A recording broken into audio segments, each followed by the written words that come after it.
Bismillahirrahmanirrahim. Assalamualaikum warahmatullahi wabarakatuh. Baik teman-teman, pada kesempatan kali ini dalam mata kuliah Hukum Perusahaan, kami kelompok 7 yang beranggotakan saya sendiri Wahyu Amin, kedua saudari Titin Thayyibah, dan ketiga saudari Feby Handayani ingin membacakan materi PowerPoint dari makalah kami dengan judul Perusahaan Kelompok. Baiklah, langsung saja dari definisi perusahaan kelompok. Definisi perusahaan kelompok. Menurut Christian Tawibisono, yang dimaksud dengan perusahaan kelompok ialah suatu bentuk usaha yang merupakan penggabungan atau pengelompokan dua atau lebih perusahaan yang bergerak dalam berbagai kegiatan baik vertikal yang sejenis maupun horizontal, berbeda jenis kegiatan usahanya. Sedang dalam pasal 1 angka 3 Peraturan Menteri Negara Agraria atau Kepala Badan Pertanahan Nasional Nomor 2 Tahun 1999 tentang izin lokasi menyatakan bahwa grup perusahaan atau perusahaan kelompok adalah dua atau lebih badan usaha yang sebagian sahamnya dimiliki oleh seorang atau oleh badan hukum secara langsung maupun melalui badan hukum lain. Poin kedua, unsur dalam perusahaan kelompok. Pertama, adanya kesatuan dari sudut ekonomi. Dilihat dari segi ekonomi, perusahaan kelompok secara keseluruhan dianggap sebagai suatu kesatuan di mana di dalamnya terdapat perusahaan induk dan perusahaan anak.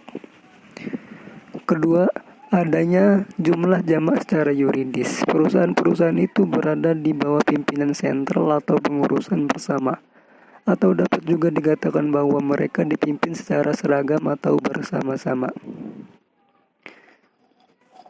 Poin selanjutnya yaitu pendirian perusahaan kelompok. Pertama, pendirian suatu perseroan oleh perseroan lain. Pendirian suatu perseroan oleh perseroan lain menimbulkan keterkaitan antara induk dan anak perusahaan yang selanjutnya membentuk suatu perusahaan grup atau kelompok. Selanjutnya melalui pengambil alihan. Perusahaan grup dapat dibentuk melalui pengambil alihan kepemilikan saham anak perusahaan oleh induk perusahaannya, dengan implikasi yuridis berupa beralihnya pengendalian atas perseroan tersebut. Ketiga, selanjutnya pembentukan perusahaan grup melalui pemisahan. Diatur dalam pasal 1 angka 12 Undang-Undang PT. Materi pasal ini memberikan legitimasi bagi pembentukan perusahaan grup yang dihasilkan dari pemisahan suatu perseroan menjadi dua atau lebih perseroan. Selanjutnya, hubungan perusahaan induk dengan anak perusahaan. Perusahaan induk atau holding company adalah suatu perusahaan dalam perusahaan grup yang merupakan pemegang saham mayoritas dari anak perusahaan, sehingga dapat dikatakan kegiatan utamanya adalah investasi dan pengawasan terhadap anak perusahaan. Dan hal tersebut ditujukan untuk mendukung operasional dan tujuan strategis dari kepentingan bisnis perusahaan grup. Kemudian anak perusahaan di dalam suatu perusahaan grup merupakan perusahaan yang berada di bawah kendali induk perusahaan karena mayoritas saham anak perusahaan dimiliki oleh induk perusahaan. Sehingga dalam menjalankan kegiatannya, anak perusahaan melaksanakan instruksi dari induk perusahaan tersebut. Hubungan hukum antara induk perusahaan atau holding company dengan anak perusahaan. Pertama, A. Ditinjau dari segi keterlibatan holding company dalam berbisnis. Perusahaan holding company ini tidak melakukan bisnis sendiri dalam praktiknya. Dimaksudkan hanya untuk memegang saham dan mengontrol anak perusahaannya. B.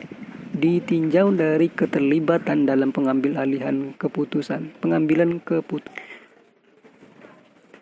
Perusahaan holding investasi memiliki saham pada anak perusahaan semata-mata hanya untuk investasi, tanpa perlu mencampuri soal manajemen anak perusahaan. Kemudian selanjutnya jenis-jenis perusahaan kelompok. Yang pertama, grup usaha vertikal. Di dalam grup usaha seperti ini, jenis-jenis usaha masing-masing perusahaan satu sama lain tergolong serupa. Hanya saja mata rantainya saja yang berbeda. Misalnya ada anak perusahaan yang menyediakan bahan baku, ada yang memproduksi bahan setengah jadi, bahan jadi, bahkan ada pula yang bergerak di bidang ekspor dan impor. Jenis usaha kedua yaitu grup usaha horizontal. Dalam perusahaan kelompok horizontal, perusahaan-perusahaan yang terkait di dalam perusahaan kelompok itu ialah perusahaan-perusahaan yang masing-masing bergerak dalam bidang usaha yang beragam. Jenis usaha yang ditangani dalam perusahaan kelompok horizontal, perusahaan yang terkait tidak hanya menangani satu jenis produksi, melainkan beberapa jenis industri. Dalam grup usaha horizontal, bisnis dari masing-masing anak perusahaan tidak ada kaitannya satu sama lain atau berbeda-beda. Kemudian grup usaha kombinasi. Terdapat pula grup usaha di mana jika dilihat dari segi bisnis anak perusahaannya, ternyata ada yang terkait dalam suatu mata rantai produksi hulu ke hilir. Di samping ada juga anak perusahaan yang bidang bisnisnya lepas dari satu sama lain, sehingga dalam grup tersebut terdapat kombinasi antara grup vertikal dengan horizontal. Kemudian selanjutnya berikut contoh-contoh perusahaan kelompok di Indonesia. Pertama, Salim Group, yaitu yang merupakan perusahaan yang didirikan oleh Sudono Salim. Perusahaan ini memiliki beberapa anak perusahaan termasuk Indofood, Central Asia Raya, Salim Palm Plantation, Indomobil, Indomilk, Lion Corporation, Indomaret, Inticom, dan lain sebagainya, yang merupakan semuanya itu anak perusahaan dari Salim Group. Kemudian yang kedua ada PT AHM, Astra Honda Motor. Perusahaan ini didirikan pada tahun 1957 dengan nama PT Astra International Incorporated. Pendirinya adalah Cia Kianti dan William Surjaja.